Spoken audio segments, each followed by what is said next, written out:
تو سر ہم آپ سے ڈسکس کرنا چاہیں گے کچھ ایسے سوالات، جیسا کہ ایک سوال روٹین میں پوچھا جاتا ہے، محمد نام رکھنا، یہ جو محمد نام ہے اس پر ذرا روشنی ڈالیں، یہ رکھنا چاہیے یا پلیز؟ بسم اللہ الرحمن الرحیم، رب اشرح لی صدری ویسر لی امری واحلل عقدۃ من لسانی یفقہوا قولی۔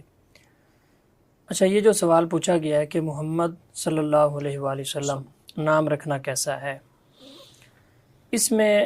جو غلط فہمی عوام میں پائی جاتی ہے وہ ایک یہ ہے کہ شاید یہ چونکہ حضور صلی اللہ علیہ وسلم کا نام ہے تو اس لیے یہ حضور کے ساتھ خاص ہے تو شاید ہم نہیں رکھ سکتے، یا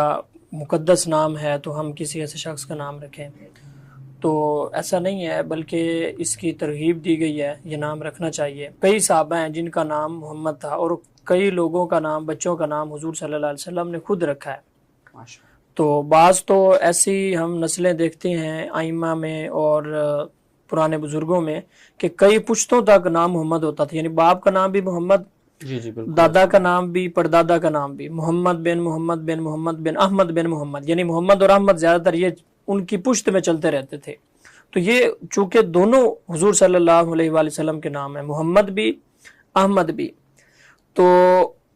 حضور صلی اللہ علیہ وآلہ وسلم نے خود کئی بچوں کا نام محمد رکھا ہے، تو محمد تو نام رکھنا چاہیے، صرف محمد۔ ویسے تو ہم دیکھتے ہیں نا کہ اکثر لوگوں کے نام کے ساتھ محمد حصہ ہوتا ہے، مثلا میرا نام محمد اسد اللہ ہے تو میرا ذہن یہ ہے کہ میرا اصل نام محمد ہے، اسد اللہ میں نے اس کے ساتھ شامل کیا ہوا ہے، اپنی میری جو نیت ہے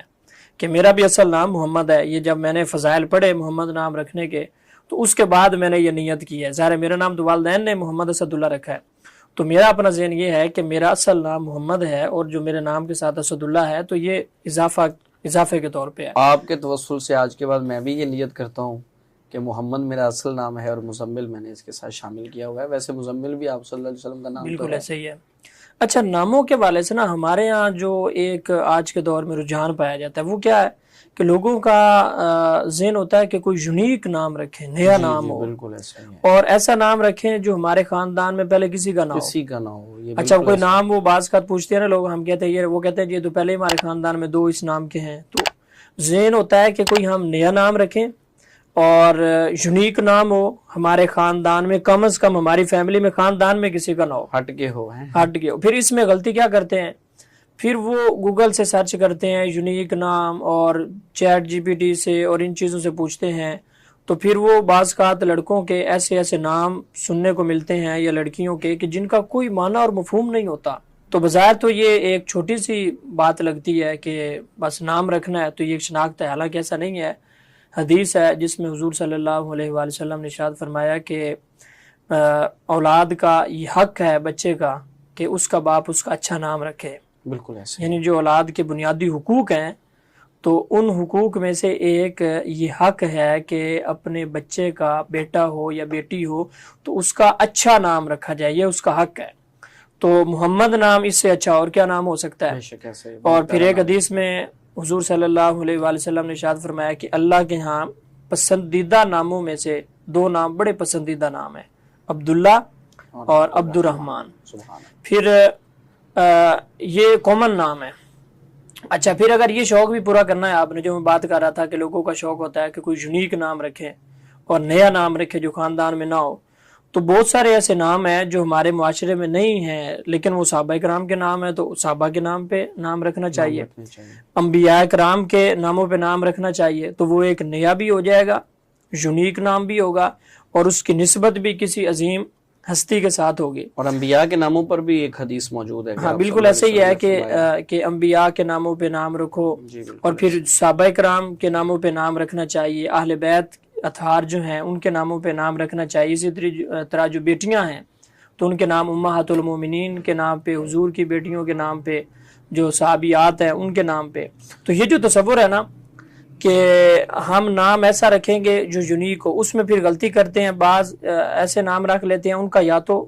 معنی اور مفہوم غلط ہوتا ہے اور اس کے باقاعدہ اثرات ہوتے ہیں نام کے۔ حضور صلی اللہ علیہ وسلم کا یہ معمول تھا، حضرت عائشہ فرماتی ہیں کہ حضور جب کسی شخص کا نام دیکھتے تو حضور برے نام کو اچھے نام کے ساتھ بدل دیتے تھے، یعنی کوئی شخص اگر کلمہ پڑھتا اور اسلام قبول کرتا تو زمانہ جاہلیت میں جو اس کا نام ہوتا تھا، اگر تو اس کا معنی اور مفہوم اچھا ہے،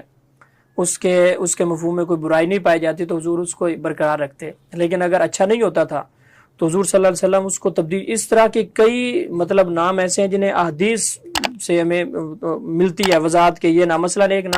ایک شخص کا نام اسرم تھا، تو حضور صلی اللہ علیہ وسلم نے اسرم کا نام تبدیل کر کے جو ہے وہ سعید رکھا.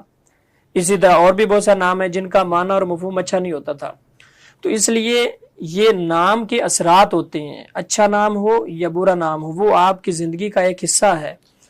تو بات ہم یہ کر رہے تھے کہ یونیک نام رکھنے کے چکر میں کوئی ایسا نام نہ رکھ دیا جائے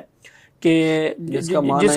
کوئی نہ ہو. تو محمد تو ایسا نام ہے کہ جس کی برکتیں ہی برکتیں ہیں. اچھا، اس پہ یہ ہے کہ میرا جہاں تک خیال ہے نا کہ والدین نام رکھتے ہوئے کتراتے اس لیے ہیں کہ جب ہم آپ صلی اللہ علیہ وسلم کا نام لیتے ہیں نا محمد، تو یہ ایک بڑی فطری سی چیز ہے کہ زبان پہ آٹومیٹکلی درود جاری ہو جاتا ہے صلی اللہ علیہ وسلم. تو کیا جب آپ اپنے بیٹے کو پکار رہے ہیں محمد، تو کیا اس وقت بھی درود پڑھنا ہمارے اوپر لازم ہوگا؟ ہاں، یہ بڑا اچھا سوال ہے کہ حضور صلی اللہ علیہ وسلم نے ارشاد فرمایا کہ وہ شخص بخیل ہے کہ جس کے سامنے میرا نام لیا جائے اور وہ درود شریف نہ پڑھے. تو اب حضور صلی اللہ علیہ وسلم کا نام جب لیا جائے تو اس وقت درود پڑھنا واجب ہے. تو اگر کسی اور شخص کا نام محمد ہو